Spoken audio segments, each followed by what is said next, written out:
Ndegeni balobi Kabou a triché, il ligue des jeunes à porter plainte. Il y a déjà un défaut de qualité. Bah attends maïla voyez batterie, bah on a droit de porter plainte. Bino boa banani bo porter plainte pour batangi Kabou. Ça vous avez bon procuration spéciale. Après la procuration on va avocat. Na wa na pe boye biga até. Oui, moi je prends le soin de former mes jeunes. Hein.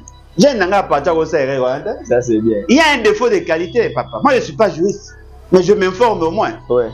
Bah, le lobby que Kabouya a triché. On n'a pas dit que IDPS a triché. Kabouya a triché. Le pays va très mal. Je ne pense pas que ceux qui balobi nanga santé nanga ya nzoto nanga eza na santé lokola mamba mboka na koyo sepela mboka ekomi pena na dérèglement moko ya makasi mutu na sema ko liko boso babinzamba tambusa vino lo wa komo te atambusa Félix Sekedi yange tika na otamwanda munengeza Monsieur Félix Sekedi ne laissera jamais et je crois que bien qu'il a l'intention de changer les conditions pour Gazala.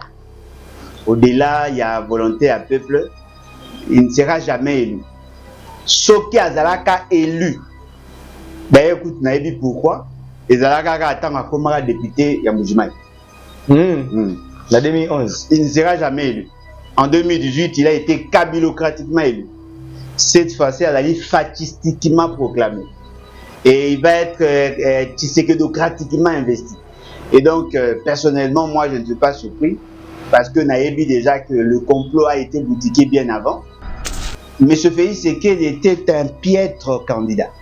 Ça, c'est fort. Ouais, il était vraiment piètre candidat par rapport à la capacité de la mobilisation. Bon, me poser une question. Comment les gens peuvent voter massivement en faveur de Moïse Katumbi par la fraude et Félix Sekedi à 99,34%? Quand Mouto a mal éduqué, quelqu'un qui a une bonne éducation ne triche pas. La méritocratie, ça fait partie des valeurs partagées universellement.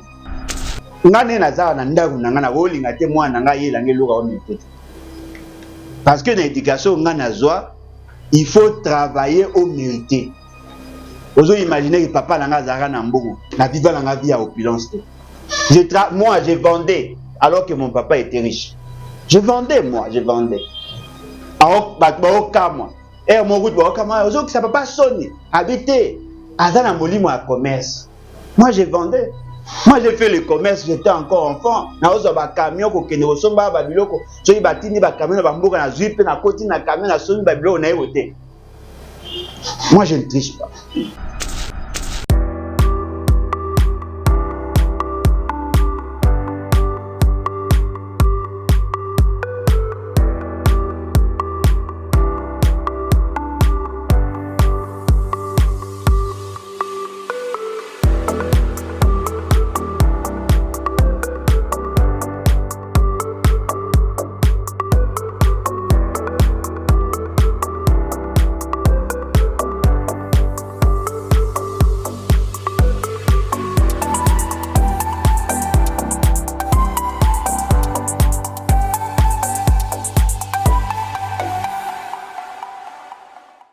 Ya liloba eleki ya lisasi mbote na bino nyonso bozwi libaku malamu ya kolanda Archidic Info na bige boza ebele partout dans le monde bino nyonso bolinga masolo politique toza wana na bino ce week-end donc bon week-end ya bino nyonso bozolanda biso à travers le monde masolo politique ya mokona lelo toza na esengo ya koyambela bino le président Alain Bolojwa Ibola président national ya parti politique Lèvons-nous et bâtissons les BAT wapi ezali ko vrai et na République démocratique du Congo. Et le ronaye te resolola vraiment maramweze ebele awa na République démocratique du Congo notamment poursuite judiciaire.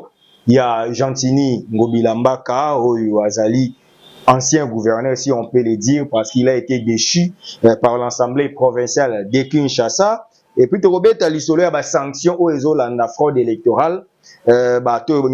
Sanction, décision ya procureur après la cour de cassation ou interdire bima torobeta masolo ya Félix Tshisekedi o ya utaki kozwa déjà notification le 11 janvier bande kwa cour constitutionnelle baki ko notifier arrêt ya cour où ezali ko sala été aza président de la République élu au fois à prêter serment pe ba nous otambola ko prêter serment na stade des martyrs. Ce sont encore des rumeurs, mais on va quand même analyser car nous disons que rumeur précède l'information.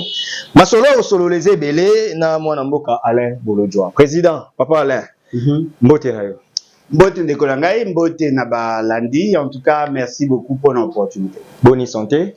Oui, ça va, la santé va bien, sauf que le pays va très mal. Je ne pense pas que ceux qui balobi nanga santé nanga ya nzoto nanga eza na santé lokola mamba mboka na koyeba sepela. Mboka ekomi pena na dérèglement moko ya makasi. Mutu na se makoliko. Boso babinzamba tambusa vino lo wa komo. Te atambusa fe iseke. Yange tika na otamwanda mungeza. Wana ingeza suka na désordre. Yozo le alors que nous avons un président démocratiquement élu. Non. M. Félix Tshisekedi ne laissera jamais. Et je crois que bien qu'il a l'intention de changer de conditions pour Gazala, au-delà, il y a volonté à peuple, il ne sera jamais élu. Sauf qu'Azalaka élu. D'ailleurs, écoute, vous avez dit pourquoi. Azalaka attend à comme député Yamoujimai. La 2011. Il ne sera jamais élu. En 2018, il a été kabilocratiquement élu. Cette fois-ci, elle a été fatistiquement proclamée. Et il va être tshisekedocratiquement investi. Et donc, personnellement, moi, je ne suis pas surpris. Parce que Naïbi déjà que le complot a été boutiqué bien avant. On avait déjà les informations. Il y a Koluka pour tricher. Il y a se maintenir au pouvoir par de voies scabreuses. Bateau Babandaki Koloba pour dénoncer son plan. Les censeurs ont été arrêtés. Najul Okola Kabound, il est en prison. Il avait démontré noir sur blanc que Félix Tshisekedi avait effectivement l'intention de tricher. Et tout ce qu'il disait, c'est ce qui a été fait. Et moi, je le disais aussi que M. Félix Tshisekedi, à Luka qui ignore partout le moyen, il y a qu'à maîtriser le système électoral parce qu'il savait qu'en commençant par là, Alingaka s'est rassuré la publication. Lui n'a pas investi dans la popularité. Il a investi dans le système électoral. Mais la campagne électorale, l'obité tout le monde a dit image de la campagne électorale, a marée humaine. C'est faux. Les personnes qui ont plus mobilisé pendant la campagne, ils ont qui Moïse Katumbi n'a pas eu. Félix Tshisekedi, partout est-ce qu'on est koleka. Ba place Moussou soit ça qui va te béler. Partout est-ce qu'on est koleka, bazaka milité. Total ba image le quoi ba Mwanda, ba Boma, ba Matadi, je crois que bateau ba Monaki. Et puis lui, il profitait de la fonction. Il attirait des gens. D'ailleurs, Nangina Bossa est là au mort. Pour que M. Félix Tshisekedi a na Congo central. Bachaki na disposition à sécurité na 3000 agents. 3000 agents en tenue civile, en tenue de la police, na armée. Demiap, ANER, police, services spéciaux. Badaki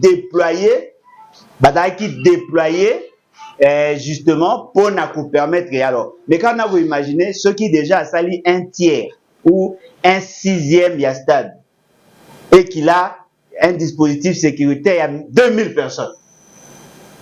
Et Batumsuso Bayaki attaque 3000 et comme 5000. Maintenant 3000 au Bayaki, les administrateurs du territoire, le bourgmestre et leurs agents.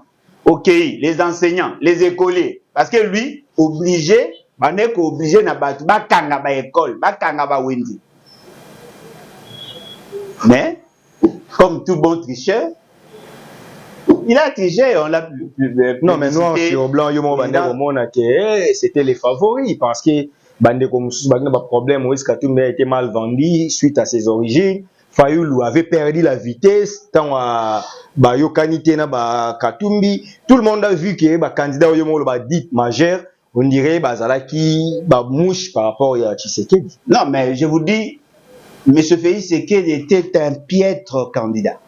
Ça c'est fort. Ouais, il était vraiment piètre candidat par rapport à la capacité de la mobilisation. Moïse Katumbi a été accepté parce qu'il était Moïse Katumbi. Fayoulou a été accepté parce qu'il était Fayoulou. Mais Félix Tshisekedi a compté sur les leaders des provinces afin qu'il y ait moins aura. net na Équateur, un Équatorien sérieux ne pouvait pas voter pour Félix Tshisekedi parce qu'il n'est même pas connu. Bateau, Bakenda, Ikosa, il a eu campagne, il a dit Bemba, Guy Luando, Willy Bakonga, Bobo Boloko. Et fort malheureusement, l'essentiel d'entre eux, ba machine. Donc, M. Félix Tshisekedi n'était pas un candidat. M. Félix Tshisekedi a qui ombre à candidature. Et les lots, Lukaki Kolaksabino qui font le plein pour justifier la forfaiture électorale. Félix Tshisekedi n'a pas bien battu campagne. Aeko se ressaisi Nasuka. Au lobby que Moïse Katumbi a un problème par rapport à l'origine. Parlons-en. Quelle est son origine? Moi, jusque-là, je ne connais pas. Oh, on va dans le bazar origine. Zambienne, nationalité zambienne, d'origine juive, grecque, nationalité italienne, donc à partir de Karasoto. C'est-à-dire qu'il n'est pas originaire du Congo. L'article 72, il ne peut être candidat que celui qui est congolais d'origine. La CENI, qui est chargée de réceptionner le document, à faire passer, la Cour constitutionnelle, qui est censée de garantir l'authenticité des documents, à valider. Qu'est-ce qui peut justifier qu'un non-originaire a dans la candidat? Parce que le premier critère, c'est être congolais d'origine. Babi Bachagi Nassé pour militants ensemble avec Yeso Katumbi. Banani Bachagi Nassé. Baroboma, il y a une mise de la politique. Non, mais Banani Bachagi Nassé, la CENI, la Cour constitutionnelle. Oui, Baboya qui monte pela. Baboya qui monte pela. Ce qui veut dire que la Cour constitutionnelle peut prendre certaines décisions en dehors de la loi. N'est-ce pas? Alors qu'elle veille sur la conformité. Alors, ce qui Baboya qui, Boye Bayango, Baboya qui kolongo la candidature à Moïse Katumbi parce qu'il y avait une pression, non seulement en international, mais en interne. Parce que parmi les raisons en interne, Moïse Katumbi aussi avait brandi des raisons pour que Félix Tshisekedi ne soit pas candidat. La Cour constitutionnelle, qui n'a que pour mission de faire observer la Constitution, de respecter les dispositions de la Constitution, d'interpréter la Constitution, de veiller sur la constitutionnalité des lois. La conformité, il y a des actes posés dans la loi, dans la Constitution. La Cour constitutionnelle a sali arrangement à l'africaine en acceptant la candidature de Moïse Katumbi. Pourquoi? Parce que ceux qui vont accepter la candidature à Moïse Katumbi, ils vont obligés à accepter la candidature à Félix Tshisekedi. Cela démontre la suffisance que M. Félix Tshisekedi a utilisé la CENI et la Cour constitutionnelle pour ne pas être invalidé ou pour ne pas voir sa candidature être rejetée. Au cas où la CENI qui a obtempéré dans l'ordre de Félix Tshisekedi à Moïse Katumbi a publié Félix Tshisekedi gagnant alors qu'il n'a pas gagné. Non, mais comment il n'a pas gagné? Parce qu'il a vu un résultat. Il a d'ailleurs battu les records. C'est pour la première fois démocratiquement qu'un président soit élu dans plus de 73%. Non, mais démocratiquement, ça c'est Tshisekedocratiquement. Démocratiquement en quoi? Si Félix Tshisekedi a le pouvoir de faire à la CENI de choses en dehors de la Constitution, si M. Félix Tshisekedi a le pouvoir de faire à la Cour constitutionnelle de choses en violation de la Constitution, toute autre chose restant inchangée, M. Félix Tshisekedi pouvait être proclamé par sa seule volonté en faisant fi de la volonté de la population exprimée lors du vote. PCA va voir. Toujours le PCA va voir point. Toujours le tricher point. Parce que les chargés n'a eu à campagne. L'essentiel va charger n'a eu à campagne. Bakani va tricher. Mais Balobi qu'il y a une trahison au sein de l'Union sacrée, ça je dis des choses que je maîtrise. Je fais des émissions chaque jour. Mais il y a cadre rebelle à l'Union sacrée, il y a eu trahison. Il y a eu des candidats. Oyoyo, avant l'Union sacrée, mais Kanye a voté Katumbi.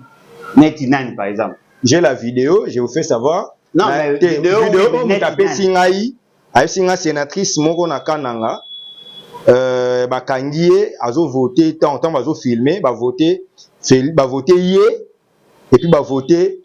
En tout cas, Starlit, c'est la mission image. Oyo Amisi Makutano na yambaki une émission nanga yenda la kisa kinga vidéo wana et puis eza moko mibale misatu te babi baza ba 4 et 5 oyo bakangi bango donc logique no lobaki une émission précédente que lokola ba tricher ke faki ba bilete wana voter non président c'est que bande ko voter ba président mususu ba Félix Tshisekedi était victime et babi eza na mutu mususu abimi na 408 voix mais Félix Tshisekedi na 4 ya bulletin wana abimi na 8 voix donc bande ko tricher en faveur ya ba opposant. Non mais attention, d'abord la vidéo Oyo, rien ne nous rassure qu'ils ont un 4 bureau parce qu'ils ont moulé. Ils ont moulé. Et rien ne nous rassure que ça a mis à jour la vote. Ce qui moutou, il y a union sacrée, a triché en faveur de Moïse Katumbi. En réalité, dans cette circonscription, Moïse Katumbi allait obtenir plus de voix. Comment Félix Tshisekedi a dit dans 99,34% dans la circonscription, il y a Moïse Katumbi. Parce que sur le Tali, il y a le biais dans la province. Ah, Abina Kassai, je crois. Na Kassai. Moi, c'est sénatrice, moi, ça m'a appelé moi si à mon condiment. Non, mais rien ne prouve qu'il est sénatrice. Nous avons tous la logique. Dans le côté de Moïse Katumbi, parce qu'il n'est pas Azam Moutouna soutenable. Ni l'un ni l'autre. Bon, me poser une question. Comment les gens peuvent voter massivement en faveur de Moïse Katumbi par la fraude et Félix Tshisekedi à 99,34%? Parce que Félix Tshisekedi a eu plus de voix. Parce que Bakanga qui a clamé en public. Bakanga qui est la dame. La dame, avant. Il y a un peu invalidé. Non, mais Bakanga, il y a dame. Il y a jour. Il y a jour, Bakanga qui. Jour élection, Bakanga qui. Non, mais où a voté, non? Moi, je suis en équipe, sénatrice. Ah, moi, je suis en équipe pour voter. Ce qu'on a filmé, non? Technicien, caméraman. Caméraman, il y a moi, je suis en train de filmer le téléphone, peut-être. Moi, ils ont aussi battu. On t'a filmé, on a mis voter. Non, mais Mouto a voté à la nani. À la sénatrice. Le beau qu'on est la sénatrice. Au moins, il y a vraies années. D'abord, c'est que moi, j'ai constaté. Je ne sais pas ce qu'il va de tout constater. D'ailleurs, il y a comme le barmi. L'IDPS n'a même pas l'intelligence pour mentir. C'est-à-dire qu'il y a un déficit, même il y a intelligence à l'hôpital. Mais pour mentir, il faut être intelligent. Non, mais c'est-à-dire qu'il y a un nyongo ya kokosa. C'est-à-dire que le fait seulement que Baokosa Mabé et Bima ridicule. Si on avait triché en faveur d'un candidat, on suppose que cette circonscription-là est favorable à un candidat. On a triché pour Moïse Katumbi par un cadre. Il y a IDPS, il y a Union Sacrée, sénatrice, a triché pour Moïse Katumbi, mais Félix Tshisekedi a raflé toutes les voix. Ce que vous attaqué, qui circonscription, oui, triché là qui va annuler. Mais comment yo va tricher les yo, mais Mouto a l'équipe, il a Mouto. Et puis deuxièmement, qui a donné à cette dame la machine? Moïse Katumbi, Moïse Katumbi pas na ba membre na CENI. Peut-être que ba membre CENI à Moïse Katumbi, ne va pas ça qui battre na ba machine pour tricher. On a invalidé pe ba candidat ensemble baza. Non, mais ba invalidé ba combien? Ba Mouké. Non, oui, Mouké mais combien? Ba les 5. Alors et puis, invalider bango poignée. Pour aller dans la détention à machine ou parce que va bourrer ça qui désordre. Faut te ba raison parce que va griller faisable la sanction. Et là quand les alliés, vous êtes des tricheurs. Tout le monde sait que vous êtes des tricheurs. Et là où monsieur peut alliés à conclure les alliés ne peut être tricheur que celui qui est mal éduqué. Quand Mouto a mal éduqué, il doit tricher. Quelqu'un qui a une bonne éducation ne triche pas. La méritocratie, ça fait partie des valeurs partagées universellement. Il y a une classe où j'étais coudé, il y a une TP, aux autres phrases à mon. Non, mais il faut tout naître. Naza bandinga na tout le temps avant bazar. Naza c'est l'élève bakanga jamais na tricher. Depuis na bandaka style. Na bima na ba 51, ba 64%. Na se contenta na onaza. Et d'ailleurs, j'étais l'étudiant le plus compliqué na université passe na tango wotu na batunyo so na zo ba na foni na ba peso 0 pour répondre té mais na zongi na deuxième session na travailler pe na longi munda mtana ba principe na yi ngane na za na ndaku na ngana wolinga te mwana nga yela ngeluka o mitete parce que na éducation ngana zo il faut travailler au mérité. Vous imaginez que papa n'a pas na mbongo, na viva na vie à opulence. Moi, je vendais alors que mon papa était riche. Je vendais, moi, je vendais. Et mon route, ça ne peut pas sonner. Habiter. Azana molimo à commerce. Moi, je vendais. Moi, j'ai fait le commerce, j'étais encore enfant. Na ozo ba camion ko kene osomba ba biloko. So yi batini ba camion ba mboka na zui pe na koti na camion na somi ba biloko na yote. Moi, je ne triche pas. Alors, les tricheurs sont des mal éduqués. Non, tricher. Eh, fatigant. Mais tout le monde, apparemment. Tout le monde. Ça, c'est méchant. Hein? Bah, mais quand même, tout le monde. Si il n'y avait pas sanction, mais quand même, au moins, il y a eu sanction. Non, mais plus de 82 candidats sur combien de tricheurs? Mais, oh, Bakani, non, Bakani, que la liste des autres continue. Et continue sur combien de tricheurs? On a qui Batani Peter Kazali. Batani Kabea Kamonga. Et comment il dépêche à fond d'abord. Batani, bon, ce que c'est un Bafundi Charles Mbutamuntu. Na Fundi. Ligue des jeunes à IDP. Siro, il y a un juriste. Dès ça, on a un conseil. Attends, on va faire la consultation. Ndegeni Balobi, Kabou a triché. Il ligue des jeunes à porter plainte. Il y a déjà un défaut de qualité. Bah, attends, la maille, la voyez, batterie, bah, on a droit de porter plainte. Bino boa banani bo porter plainte pour batangi Kabou. Ça vous avez bon procuration spéciale. Après la procuration, on va avoir un avocat. Na wa na pe boye biga ate. Hey. Oui, moi je prends le soin de former mes jeunes. Hein. Jeunes n'ont pas à ça c'est bien. Il y a un défaut de qualité, papa. Moi je ne suis pas juriste, mais je m'informe au moins. Ouais. Bah, le big et Kabouya a triché. On n'a pas dit que l'IDPS a triché. Kabouya a triché. Les bureaux politiques de l'IDPS qui pouvaient se saisir. Si on avait cité le parti. Oui. L'IDPS par les biais de son secrétaire général. Là maintenant, le statut est prévoir qui représente les partis au niveau de la justice. Yo dans la qualité. Vous êtes une structure d'appui. Comment yo vous comporter peine? Ils ont quelle représentation juridique? Bah nango, j'espère. Ils ont un statut ou les statuts où ils ont reconnaître que bango le droit de porter plainte. Moi dis beaucoup. Moi comment ça sonne? Au moins après vous n'avez rien, les gars ils n'attendent ça il fait déclaration. C'est bah ça là déjà. Eh Sony. Et lesquels d'accord Congo Sony. Oh attends nani? Amis. Hey. J'ai les sons ici. Ligue de jeunes à IDPS va mettre en garde Charles Mbutamuntu pour na ba biloko nyonso lobaki. Charles Mbutamuntu lobaki. Pour audio wane tambola ke ezali ya Gigal. Ezali ya Charles Mbutamuntu. Mais j'ai appris que le problème est ça, ligne de raison Ngobila lui frappe. Ah, Ngobila beta ke de abana kala. Le luba power c'est beta ki masolo bana kala, tu ba déjà ke suka bo. La mobilisation de ces réseaux de brigands et de polopes. C'est présumé honteux.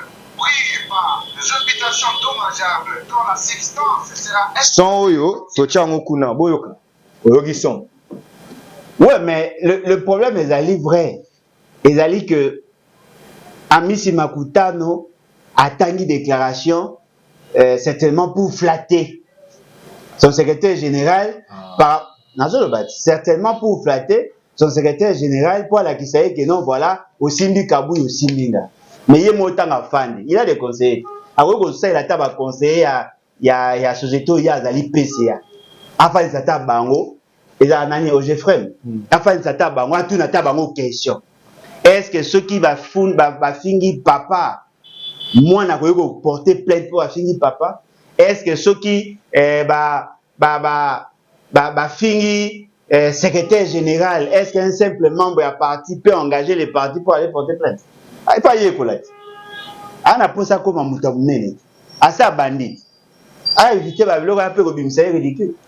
Lui, il a fait sa politique, il a mené son combat. Attique à émotion. Pourtant, vous ne connaissez pas magistrat. Le que magistrat a corrompu. Il va vous dire défaut de qualité. Il doit rejeter. Vous n'avez pas qualité, cher ami. Mais quand même, il va sanctionner 82 présumés. Non, il y a quand même. Moi, on a quand même. Il va sanctionner 82. Mais il va sanctionner. Au CPLT, quand même, pour la première fois qu'il a CENI, a bengana batu na ba élection. Et puis, jurisprudence, non. En 2018, il y a un candidat qui poursuit judiciaire longtemps en communauté. Il y a un candidat a postulé pour en arroser la Kabila au Tchèque Dauphin. Si le jour il y a Souka, Babimisi Chadar, Chadar a déposé une législative à Tchakate, mais Moutouana a bimara député. Oui, Robert Minako. Si Seni a bongo, comparé on a Seni a expert. Non, mais là, Robert Minako a déposé sa candidature dans le délai. Dans le délai parce qu'il y avait recours. Dans le délai. Robert Minako voulait postuler comme député national et candidat président. Tango ba monique dossier, il y a Robert Minako éléguité, il est parti déposer. Parce que tant ba publié qu'il la liste provisoire, le nom de Robert Minako y figurait. Mais là, au boye bandete, Robert Minako na IDPS va déposer la candidature presque le même jour. Parce que IDPS va déposer dans le délai au Babaki Saka. IDPS a déposé sa candidature en retard en 2018. Non, elle a déposé la candidature en retard. Ce qui est écoute na musika. Moutoumoro Toyebe a candidat à cette époque-là en 2018. Il a eu à déposer sa candidature 2 fois.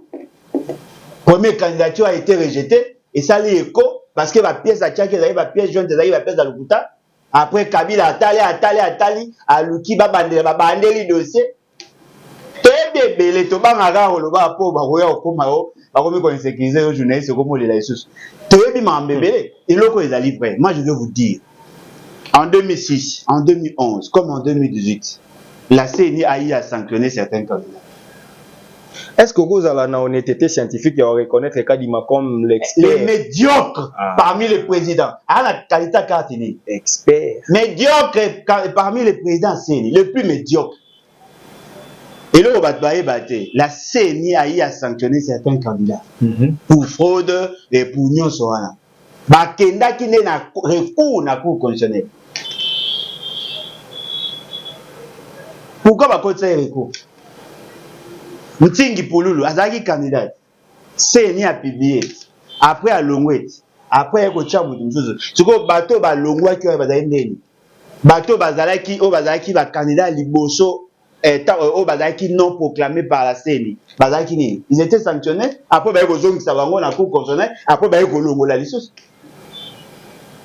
L'histoire récente à votre pays. Boyoka sangote que aujourd'hui Cheribe Okendo va bomir bissoir.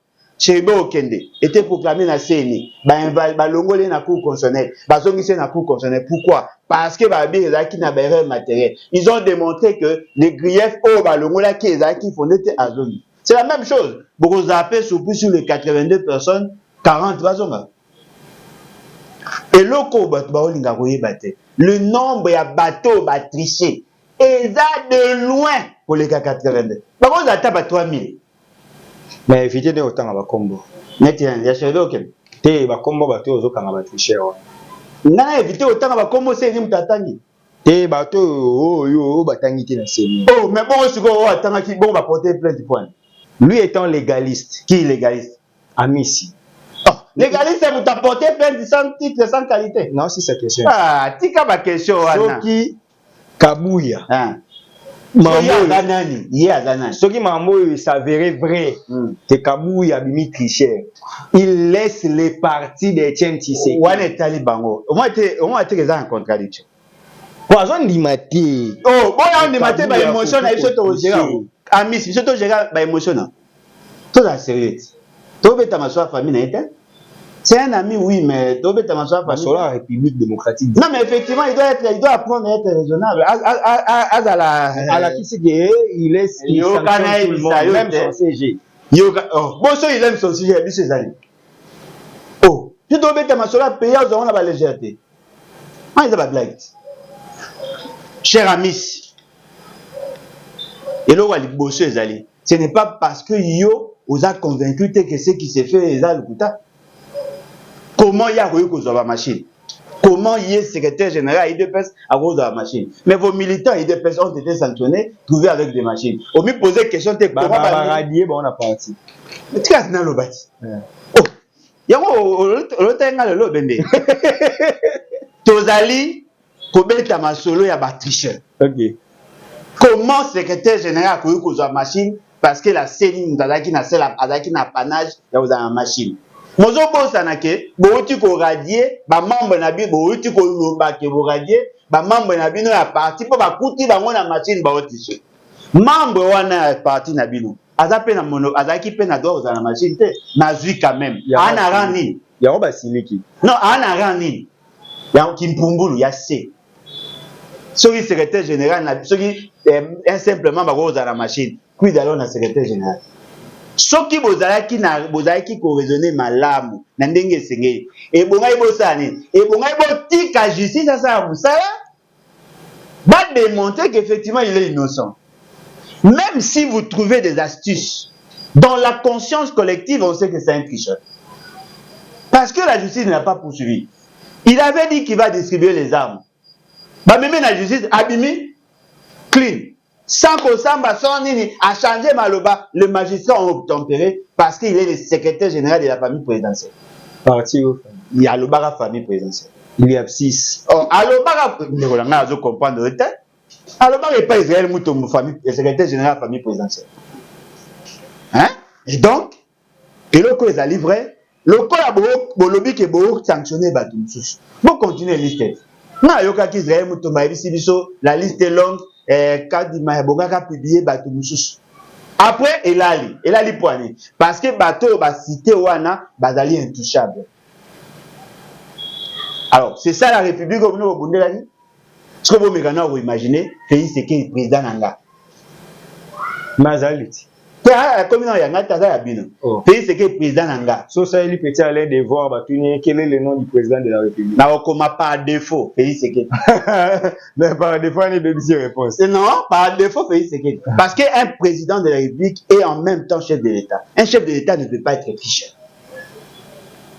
Si vous avez affaire à un tricheur, il ne peut pas être chef de l'État. Parce que le chef de l'État, c'est celui qui porte les valeurs républicaines, les valeurs cardinales sur lesquelles se fonde notre société.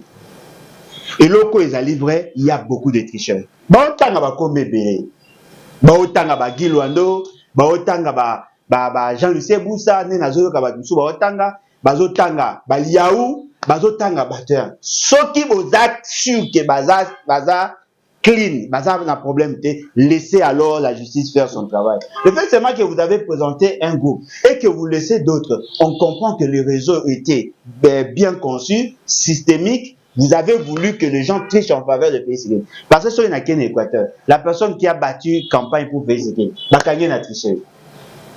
Sur le Kenya n'a pas, les personnes qui ont battu campagne pour pays sécurité, Bakanye n'a triché. Sur le Kenya Mungala, l'essentiel y a bateau Bakindaki ko sa campagne à pays sécurité, Bakanye n'a triché. Sur le Kenya Kinshasa, bateau Bayai ko sa campagne à pays sécurité, Bakanye n'a triché. C'est comme ça partout. Ce qui veut dire que Félix Sekei est le candidat de tricheur. Si Félix était candidat de tricheur, comment l'Assemblée provinciale de Kinshasa a accepté d'élever les immunités du gouverneur pour qu'il soit à la disposition de la justice? Non, mais le problème est vrai, que cette question nous exige d'analyser ça avec sérénité. Ok. Cher ami, il y a des candidats ministres qui ont été cités. Ministres en fonction. 3. Il y a des candidats députés qui ont été cités. Il y a des candidats gouverneurs qui ont été cités. Il y a des candidats mandataires qui ont été cités. Ce qui est surprenant, la promptitude avec laquelle on a abordé le dossier, il y a comment il y a Ngobila, des Obangisanga. Na Mongala, bah il va lever immunité. Na Chouapa, gouverneur, vice-gouverneur, bah lever immunité. Na Équateur, bah il lever immunité. Bobo Balongoli. Bah lever immunité. Na mon trésor abi Bobo Balongoli. Bah le immunité na y. Il y a gouverneur Ngobila, Baleva qui déjà immunité. Mais la grande question que nous devons tous nous poser, qui a levé les immunités de Ngobila? Les prédicateurs des voleurs. Les voleurs prédicateurs de voleurs. Le voleur, prédicateur. Les pasteurs, prédicateurs des voleurs, les présidents de l'Assemblée provinciale. Les voleurs, pasteurs, prédicateurs de voleurs. Il faut le bien comprendre. Il faut le banir. Président de l'Assemblée provinciale de Kinshasa. Alors, Boyoka, il y a une décision qui a été prise par le VPN fermant l'Assemblée provinciale. La décision de Lobaki, la décision suspend toute activité de l'Assemblée provinciale de Kinshasa. Toute activité. Je ne sais pas. Est-ce que cette décision est annulée? La décision suspendant toute activité. J'en ai, hein? On a le bas, on a bêta historité. Le VPN, ministre en charge de l'Intérieur, avait suspendu toute activité. Ce qui veut dire la plénière et le bureau. Le bureau ne peut pas siéger dès lors que la décision avait VPN au bureau Bondimaki et Zaki Levété. Sauf qui décision est Zaki Levété. En réalité, l'acte est posé par l'Assemblée provinciale. L'acte est posé par le bureau de l'Assemblée provinciale. C'est un acte irrégulier. Non, mais il paraît que Godin Poya brandit un arrêt de la Cour d'appel qui lui a rétabli comme président de l'Assemblée provinciale. Non, mais voilà pourquoi je dis qu'il a un problème de raisonnement. On l'a rétabli. Hein? Il a un problème de raisonnement. 15 doctorats. Et c'est une science sans conscience. Il a 15 diplômes de vie. Vous pensez que Bocha va dans la moitié? Mais il y a des gens qui sont moïbites. Moïbites. Na période où on a des moïbites na bata yangobia. Quand il a blague, tu obéis à ma sola pays. Et l'autre est livré. Lui, tant que balongo la cahier en tant que président assemblée par le bureau au Bachaki, à Kenaki Koko Tsareko va rétablir en tant que président. Mais par après, cette année, il y a une décision qui a été prise suspendant toutes les activités de l'Assemblée provinciale. Cette décision n'a pas été levée. Ces activités, entre autres, les bureaux. Non, mais c'est une activité. Ouais. Siéger pour prendre une décision, c'est une activité. La décision n'a pas été levée. C'est-à-dire, les bureaux qui a déchiré Ngobila n'a pas qualité. Non. Ils ont été suspendus. Le bureau ne peut pas siéger. C'est simple. Et si c'était Français qui balabala? Non, mais le bureau ne peut pas siéger. Tout le monde. Ce n'est pas le président qui est mis en cause. Mais c'est la suspension de l'activité. C'est-à-dire que l'État sait que l'Assemblée provinciale est fermée. Ceux qui vous avez qui n'a il y a 15 doctorats, et vous avez dit, bon, levez dans le verrou, et puis vous prenez la décision. Parce que le principe est allé, si l'Assemblée, la plénière ne pouvant pas siéger parce qu'il y a une vacance ou il y a un autre empêchement, le bureau peut statuer comme on a fait pour Mike Mukebal. Mais dans le cas d'espèce, le bureau ne peut pas parce qu'il y a une décision prise par la hiérarchie qui suspend les activités. Ce qui décision wana ezalaki levé, l'acte posé par le bureau est supposé non pris. Donc bobo ça n'en a bino ngo ba aventure. Mais là au mot peut livrer. La promptitude avec laquelle on a traité le dossier, il y a comment il y a Ngobila Molima Mai. Ezako pousser ngana kanisake la vision Luba Power qui cherchait à tout prix à avoir la présidence de l'Assemblée provinciale ou la ville de Kinshasa, ezako atteindre et ils ont à vitesse de croisière. C'est-à-dire que ils sont contents le fait que Ngobila a longé. Yoka Suko Esika Baosa ba colmatage. Dans l'opinion, ils vous disent la ville est sale. C'est un mauvais gestionnaire à Kendeka. Non, mais ce n'est pas la même chose. Vous lui reprochez d'avoir triché. Ça n'a rien à voir avec la gestion. Ceux qui vont sanctionner la gestion, vous avez toute la latitude parce que vous avez l'Assemblée provinciale. Il fallait le faire. Et si Ngobila n'est pas parti, le premier responsable, c'est le président de l'Assemblée provinciale. N'oubliez pas que Mike Mukebai a été arrêté, a été maltraité, malmené. Alors qu'il fustigeait la gestion, il y en a des. Il est mon président de l'Assemblée, a profité de Ngobila. Ngobila, babongo ebele akende kodefendre na babanke asalaki makambo ebele boye ye mpe alobi alaki c'est-à-dire que bango mibale bamibenga bango mibale na tv oyo kuna délinquant oyo kuna délinquant oyo sikoyo avantage na ye parce qu'il est protégé par Peter Kazadi et puis l'autre là comment il s'appelle Jekoko oyo ayaki wana pour les remplacer. Ils sont en train de faire leurs histoires. Vous allez vous rendre compte que tous baza derrière pour que la ville de Kinshasa est gérée par l'UDPS et gérée par Moulouba afin de permettre à ce que Bango Bazoba. Ça c'est aller trop loin. Est-ce que Yozo pensait que Mambambo Kabako gérant par rapport à une tribu ou par rapport à une appartenance politique? Denis Kadima, Bolbani, Balongo lié pas à Moulouba. Il y a des vidéos au Bango Basala. Tant que Jekoko va comme ça vice-gouverneur. Ils ont dit que Jekoko il faut gérer ville pour aller quand il soit à Batabande. Ils veulent c'est que Nana Zalawana et c'est ça leur principe. Ils font ça pour ça. Ngobila est victime d'un règlement de comptes. Ngobila est mais gestionnaire, il ne devait pas être gouverneur. Ça c'est un principe. Ouais. Mais ce qui est vrai, il n'est pas combattu parce qu'il est mes gestionnaire, mais il est combattu parce que le Louba et l'UDPS veulent récupérer le poste de gouverneur. Ils veulent briser quand même ces principes qui disent que la ville de Kinshasa est réservée au Nékongo. Non, mais ces principes-là n'ont jamais existé. Ni dans la loi, ni dans les faits. Dans la coutume, oui. Non, même dans la coutume, exactement. Et ça a la coïncidence n'est ça. Maman dit dans mon bazar. Depuis un temps. Non, mais par la nomination. Non, attention. Le problème est Ali, si vous allez dans le vote, le vote est un caractère sociologique, tribal donc, et ça là que les députés battu à Bandundu, ça là alliance pour que bas au pouvoir. Je vais ça un exemple au Ghana Yebi. Nous étions membres de l'Union pour la nation. MLC avait 22 députés. Ouais. Le nombre y élu na Kinshasa 44 avec 4 côtés. Bemba pensant que Azan a 22, ceux qui va gagner na premier tour, Barokabola va voir, na deuxième tour il va gagner. Il a investi na ba membre ya MLC.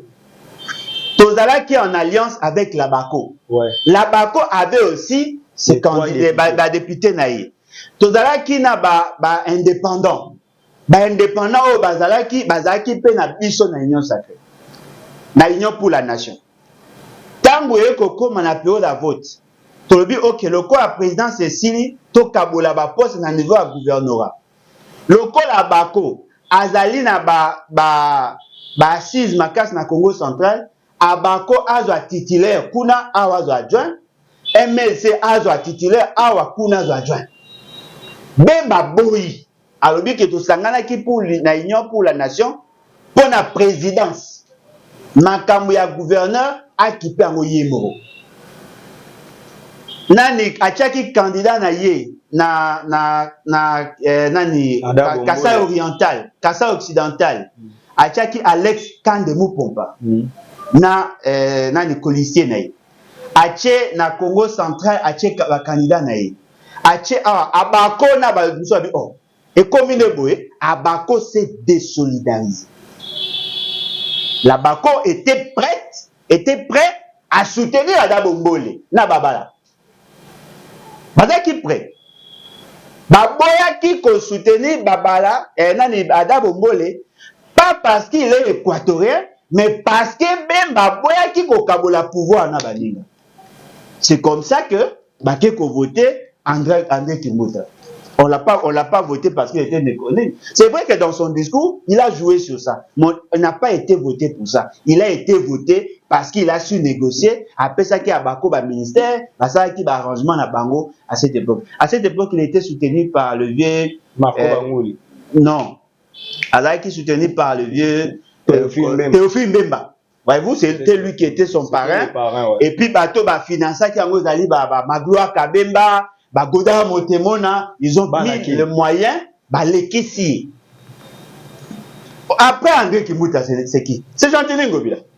Jean-Tini Ngobila était le candidat de Félix Sekeli et de Kabila. Ah, candidat de Kabila. Mais Gonanga, Yokate. Dans matière comment? Et ça a mis sa tanga Yoka.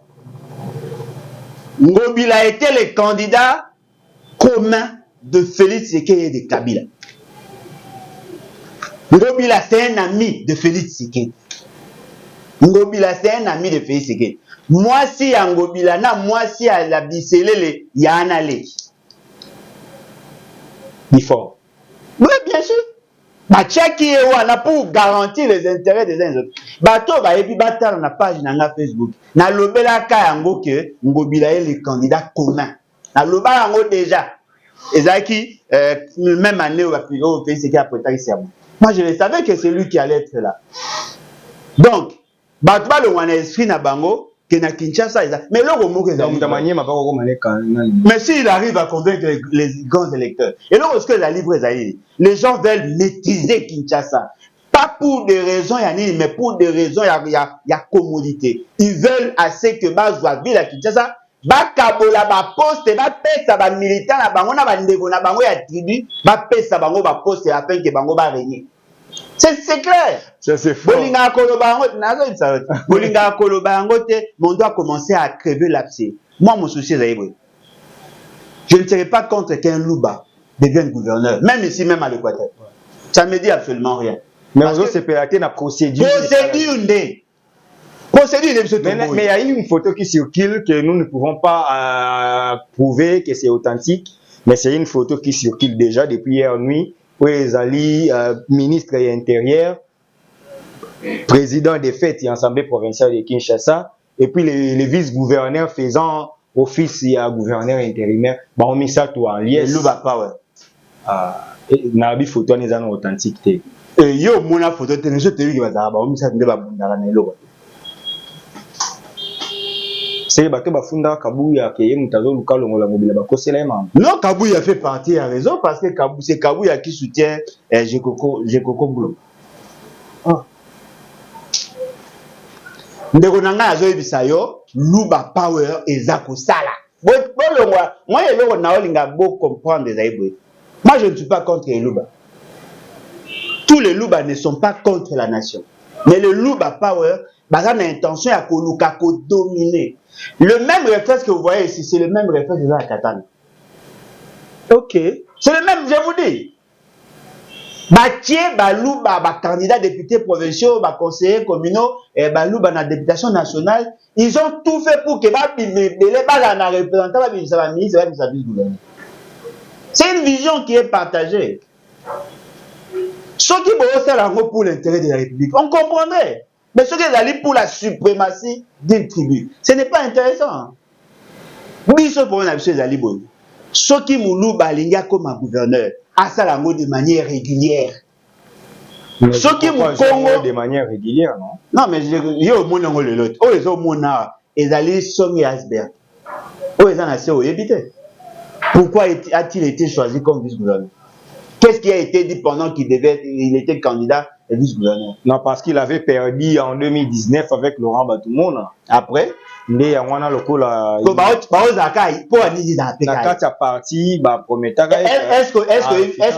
que ce monsieur était en prison pour certains faits?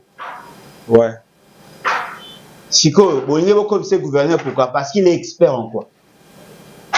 Ayebi gestion ville, le monta bando panza ba garage azo. Yanga gestion ville. Vous pensez que ce monsieur peut se mettre dans bureau pendant 5 heures concevoir quelque chose? Papa. Est-ce que vous avez bien? Gérard Moulumba Congo. On a Congo yoyoka. Est-ce que vous avez bien? À ça Gérard. Ntaba ba garage ne belé. Yoka. To beta masola gouvernorat ou sur la garage. C'est un CV. Il a géré. Est-ce que vous avez bien? Ngobila kuto mérité te ka yenga mérité. Toza. Bogomona, ba olinga ba récupérer ba marché Gambela, marché Massina, marché ba koya ba ko tcha ba tina bango ba progrès, ba improgrès, ba tout ça, ba ko tonisa bango, après na suka, ils vont gérer la ville. Soko lingo ça l'activité, ya banda ko boya. Soko lingo ça likambo ya ko boya pour azana baye ationa pour protéger les intérêts de la famille et les intérêts ya parti. Il est là pour ça. Alors, le problème est que Ngobila ne méritait pas. Ok. Parce que Ngobila en réalité devait être en prison. Marambo et Samaka n'a pas une dôme. Il devait en réalité être en prison. Il a été soutenu par VCK, il est là. Il a eu à gérer pendant 4 ans, on le voyait. Lorsque nous disions que la ville est mal gérée, ils applaudissaient.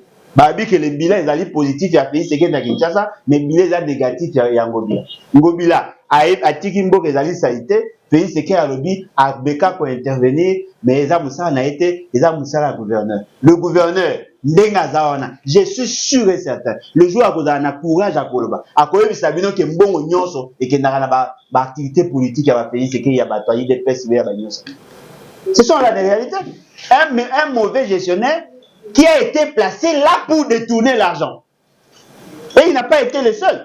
Et lorsqu'on il a livré Nyonso Tooloba, Mike Moukeba, il le disait déjà en 2019. Dans mes émissions. Alors. Il a commencé vraiment. Alors. Ce sont là des vérités. Voilà. Ponayo. Qu'est-ce qui a fait que Ngobila Lelo Kende? Guerre na yezani. Luba Power. Il y a un réflexe de Batuchi Power. Victimisation, diabolisation, récupération, influence. Luba Power. On tend vers la fin de cette émission. Mais si quoi, une émission dans 2 heures, 3 heures, selon les informations, parce qu'ils nous ont dit que cette information est certifiée. La publication est provisoire. Ça me dit absolument rien. Provisoire nationale, législative nationale. Ouais. Ça me dit absolument rien. Et là, il y a la sélection nationale d'une équipe à football. Bonjour, Bengue. Après, beaucoup ça il va recommander. Joa petit wana. Te joa ya zamu tama omo. On a dit pour ça. Joa okuna. Bo benye sélectionné mais mutumsum ta sélectionné na place. Il y a bimisa ça liste à qui au publier. C'est ni au publier dit. Au publier liste à Congrès IDPS. Au publier liste à Congrès IDPS. Chris Mukenge mutubazo bima kuna. Oh ma bima po ya mso bima ga po bima. Yo kaisa bima po le kani. Oh. Bon qui vous dit que ça on veut tricher na Congo on tricher yo mo 100%. Il faut tricher na ba opposant pour bima le quoi on tricher idée. On tricher ils vont faire la publication, il y a ba liste et sami nani. O benga ba mo wana ko benga majorité mécanique. Aux armes de l'opposition, Foukamela, Sambela et Félix, c'est que le sac au Tony Gassa Mokonazaï Nayo, bah nimi au commis député. Ce qu'on monique au sa à moté au longue bâtiment Moutoumsous. Ce qui va monique Bokobo et Amam Nabango, bah puis mes seuil. Ils sont dans cette logique-là. Mais locaux ils a livré. Oh, Batunio se faut baïeba. On ne peut pas gérer un pays comme ça. Rémi Pessanga 2 minutes, pardon. Pessanga 2 minutes, question Souka. Alain Bolodjoa, économiste des formations. Dollar na 28. Dans la République démocratique. Je sais que vous êtes ruraliste, vous êtes monétariste, mais quand même, au Yébi, domaine, on a bien. Raison, incompétence à faire, c'est aussi ça. L'inutilité de son pouvoir. C'est aussi ça. Attends, si on doit y aller, même juste. S'il n'était pas incompétent, on n'allait pas atteindre ça. Il y a le but que ça pour assommer l'équipement, Mindu qui peut ça guerre. Guerre, on peut tout le monde. Mindu qui peut tout le monde. Ah, j'ai l'escarmouche, mon cap. Ah, mon t'es né comme Goma. Il y a des Goma, mais sur les bêtises, ça c'est Goma. Ah, ben, tu es un Goma. Mutuma woso mata peta ta beta na Goma to ta solo asayo. Et so uta wota na wana ndi ba regretter. Ah, nani ba regretter. Ye uta ata capable ko neutraliser ba mobundo ate. Incapable ya ko neutraliser mobundo ao. C'est ça les masolo na bango. Ah, boyete. Et la Sony. Yo ka ke za Sony. Ka ko ba peu. Kende kuna ah ba mobundo awa. Ils ne sont même pas situés. Beaucoup kate. Voilà. C'était Alain Bolodjoa qui était notre invité de ce jour. Merci pour la discussion. C'est à moi de vous remercier. C'est par Amis, c'est supporter car c'est par ici que nous bouclons complètement cette émission. Un grand merci à Rémi Boboa qui était à la prise de vie. Merci à Starly Lima pour la réalisation. Merci à la grande équipe. Un grand merci au roi d'Angleterre Gauthier Bélé. En tout cas, bato nyoso bolandi biso to romina suka émission quand to ba peuple congolais mi bundela pour se mi bundelité mutako bundela yo azate puissance ya liloba eleki ya lisasi tokutani mbala sima. Merci.